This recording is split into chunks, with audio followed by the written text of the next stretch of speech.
ಒಂದು chess game ನಡೀತಾ ಇದೆ ಅಂತ, ಅದಕ್ಕೆ ಪೂರಕವಾಗಿ ಒಂದು ಚೆಸ್ ಬೋರ್ಡ್ನೇ ನಿಮ್ಮ ಮುಂದೆ ಇಡಲಾಗಿದೆ. ಜೊತೆಗೆ ಈ ಇಬ್ಬರು ವಿಶ್ವ ನಾಯಕರು, ಏನು ವಿಶ್ವದ ನಂಬರ್ 1 ಆರ್ಥಿಕತೆಯ ದೇಶ ಅಮೆರಿಕ, ಅದರ ಅಧ್ಯಕ್ಷರು, ಮತ್ತು ವಿಶ್ವದ ನಂಬರ್ 2 ಆರ್ಥಿಕತೆಯ ದೇಶ ಚೀನಾ. ಇವರಿಬ್ಬರದು ಹೆಂಗೆ ಅಂದರೆ ಒಂದು ರೀತಿ ಲವ್ ಆ್ಯಂಡ್ ಡೇಟ್ ರಿಲೇಷನ್ಶಿಪ್ಪು. ಮೇಲ್ನೋಟಕ್ಕೆ ಲವ್, ಆದರೆ ಒಳಗಡೆ ತುಂಬಿರೋದೆಲ್ಲ ಫುಲ್ಲು ಹೇಟ್. ಯಾವ ರೀತಿ ಅಂದರೆ ಇರಾನ್ ಜೊತೆ ಅಮೆರಿಕ ಏನೋ ನೇರ ಸಮರ ನಡೆಸ್ತಾ ಇದೆ, ಆದರೆ ನಿಜವಾದ ಒಂದು ಸಮರ, ಪರೋಕ್ಷ ಸಮರ ನಡೀತಾ ಇರೋದು ಅಮೆರಿಕ ಮತ್ತು ಚೀನಾ ಮಧ್ಯ. ಏನಕ್ಕೆ? ಹಲವು ಆಯಾಮಗಳಲ್ಲಿ ಈ ಒಂದು ಸಮರ ನಡೀತಾ ಇದೆ. ಯಾವ್ಯಾವ ಆಯಾಮಗಳಲ್ಲಿ ಸಮರ ನಡೀತಿದೆ ಅಂದರೆ, ವಿಶ್ವದ 2ನೇ ಆರ್ಥಿಕತೆಯ ದೇಶ ಏನಾಗಿದೆ ಚೀನಾ, ಅದ್ರ ಜೊತೆಗೆ ಅಮೆರಿಕ ಬರೀ ಆರ್ಥಿಕ ಸಮರ ಮಾತ್ರ ಅಲ್ಲ, ತಂತ್ರಜ್ಞಾನ ಸಮರನೂ ನಡೆಸ್ತಾ ಇದೆ. ಅದ್ರ ಜೊತೆಯಲ್ಲೇ ಒಂದು ಜಲಯುದ್ಧ ಕೂಡ ಆರಂಭವಾಗ ಲಕ್ಷಣಗಳಿದ್ದಾವೆ. ಒಟ್ಟು 3 ರೀತಿಯ ಸಮರ.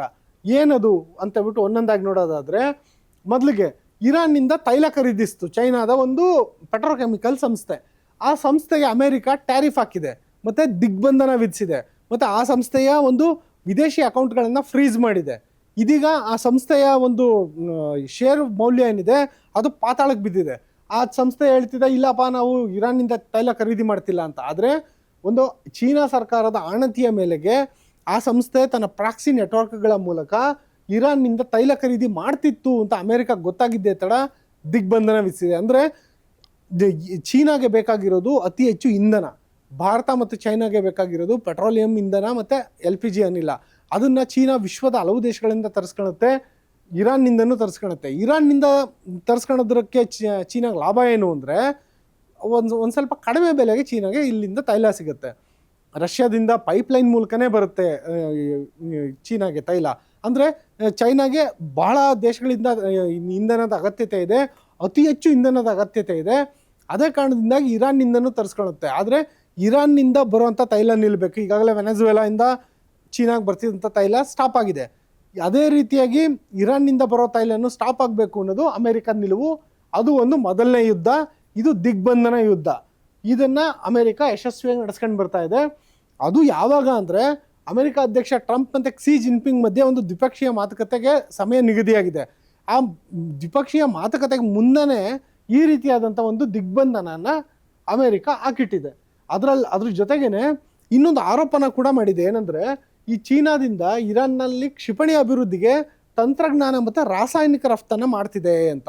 ಏನಂದರೆ, ಕ್ಷಿಪಣಿಗಳನ್ನು ತಯಾರು ಮಾಡೋದಕ್ಕೆ ಅದು ಹೆಸರಿಗೆ ಇರಾನ್ನ ಕ್ಷಿಪಣಿ, ಆದರೆ ಅದು ಚೈನಾದ ಕ್ಷಿಪಣಿ. ಅದಕ್ಕೆ ಇರಾನ್ನವರು ತಮ್ಮ ಪೇಂಟ್ ಹೊಡೆದು ಇಟ್ಕೊಂಡಿದ್ದಾರೆ. ಹಂಗಾಗಿ ಅದು ಇದು ಕ್ಷಿಪಣಿ ಚೈನಾದು, ಉಡಾಯಿಸ್ತಿರೋದು ಇರಾನ್ ಅನ್ನೋದು ಅಮೆರಿಕದ ಆರೋಪ. ಜೊತೆಗೆ ಈ ಒಂದು ಕ್ಷಿಪಣಿಗೆ ರಾಸಾಯನಿಕವನ್ನು ಕೂಡ ಚೈನಾ ರಫ್ತು ಮಾಡ್ತಿದೆ ಅನ್ನೋದು ಅಮೆರಿಕದ ಆರೋಪ. ಏನು ರಾಸಾಯನಿಕ ಅಂದರೆ, ಚೀನಾದಿಂದ ಏನೊಂದು ಅರ್ಮುಜ್ ಮೂಲಕ ಹಡಗುಗಳು ಸಾಗೋಗ್ತಿತ್ತು ಇರಾನ್ಗೆ, ಅದನ್ನು ತಡೆದಂಥ ಸಂದರ್ಭದಲ್ಲಿ ಚೈನಾದಿಂದ ಇರಾನ್ಗೆ ಒಂದು ರೀತಿಯ ವಿಶಿಷ್ಟವಾದ ರಾಸಾಯನಿಕವನ್ನು ಸರಬರಾಜು ಮಾಡಲಾಗ್ತಿತ್ತು. ಆ ರಾಸಾಯನಿಕ ವಸ್ತುಗಳನ್ನು ಒಂದು ಕ್ಷಿಪಣಿಗಳ ತಯಾರಿಕೆಗೆ ಬಳಸೋದಕ್ಕೆ ಅಂತ ಹೇಳ್ಬಿಟ್ಟು ಅದನ್ನು ಯೂಸ್ ಮಾಡ್ತಾರೆ. ಅಂಥ ರಾಸಾಯನಿಕವನ್ನು ಚೀನಾದಿಂದ ಇರಾನ್ಗೆ ಯಾಕೆ ಹೋಗ್ತಿತ್ತು? ಇರಾನ್ಗೆ ಚೀನಾ ಒಂದು ಕ್ಷಿಪಣಿ ತಯಾರಿಕೆಗೆ ನೆರವು ನೀಡ್ತಿದೆಯಾ ಅನ್ನೋದು ಅಮೆರಿಕದ ಆರೋಪ. ಜೊತೆಗೆ ಇರಾನ್ನಿಂದ ಚೀನಾಗೆ ಹೋಗುವಂಥ ತೈಲ ಹಡಗುಗಳನ್ನು ತಡಿತಾ ಇದ್ದಾರೆ, ಚೀನಾದಿಂದ ಇರಾನ್ಗೆ ಹೋಗುವಂಥ ಹಡಗುಗಳನ್ನು ತಡಿತಾ ಇದ್ದಾರೆ. ಆ ಮೂಲಕ ಚೈನಾ ಮತ್ತು ಇರಾನ್ ನಡುವೆ ಸಂಪರ್ಕವನ್ನು ಕಡಿತ ಮಾಡುವಂಥ ಕೆಲಸನ ಅಮೆರಿಕ ಮಾಡ್ತಾ ಇದೆ. ಇನ್ನೊಂದು ಕಡೆ ಅಮೆರಿಕ ಮತ್ತು ಚೀನಾ ನಡುವೆ AI ತಂತ್ರಜ್ಞಾನ ಇದರಲ್ಲೂ ಕೂಡ ಸಮರ ನಡೀತಾ ಇದೆ. ಯಾವ ಥರ ಅಂದರೆ, ಚೀನಾದ ಏನೊಂದು AI ಕಂಪನಿಗಳಿದ್ದಾವೆ, ಅದು ಆಂಥ್ರೋಪಿಕ್ ಇರ್ಬೋದು, ಇತ್ತೀಚೆಗೆ ಭಾರಿ ಸದ್ದು ಮಾಡಿದಂಥ ಆಂಥ್ರೋಪಿಕ್ಕು. ಆಮೇಲೆ ಓಪನ್ AI, ಅದು ಕೂಡ ವಿಶ್ವಮಟ್ಟದಲ್ಲಿ ಸದ್ದು ಮಾಡ್ತಾ ಇದೆ. ಅದು ಚೀನಾದ ಒಂದು ಡೀಪ್ ಸೀಕ್ಗೆ ಟಕ್ಕರ್ ಕೊಡ್ತಾ ಇದೆ. ಚೀನಾದ ಡೀಪ್ ಸೀಕ್ ಏನಿದೆ, ಅದು ಅತ್ಯಂತ ಕಡಿಮೆ ವೆಚ್ಚದಲ್ಲಿ ತಂತ್ರಜ್ಞರು ಅಭಿವೃದ್ಧಿಪಡಿಸಿರುವಂಥ ಒಂದು ಸಾಫ್ಟ್ವೇರ್. ಅದಕ್ಕೆ ಅತಿ ಹೆಚ್ಚು ಬೆಲೆ ಆಂಥ್ರೋಪಿಕ್ ಮತ್ತು ಓಪನ್ AI ಚಾಲೆಂಜ್ ಮಾಡ್ತಾ ಇದ್ದಾವೆ. ಒಂದು ಡೀಪ್ ಸೀಕ್ ಏನಿದೆ, ಅದು ಅತ್ಯಂತ ಕಡಿಮೆ ವೆಚ್ಚಕ್ಕೆ ಜನರಿಗೆ AI ತಂತ್ರಜ್ಞಾನ ನೆರವನ್ನು ಕೊಡ್ತಾ ಇದೆ. ಅದಕ್ಕೆ ಪ್ರತಿಯಾಗಿ ಆಂಥ್ರೋಪಿಕ್ ಓಪನ್ AIದು ಶೇರ್ಗಳ ಮೌಲ್ಯನೇ ಡೌನ್ ಆಗಿಬಿಟ್ಟಿತ್ತು ಹಿಂದೆ. ಇದೀಗ ಈ ಆಂಥ್ರೋಪಿಕ್ ಮತ್ತು ಓಪನ್ AI ಮತ್ತೆ ಎಚ್ಚೆತ್ಕೊಂಡಿದ್ದಾವೆ.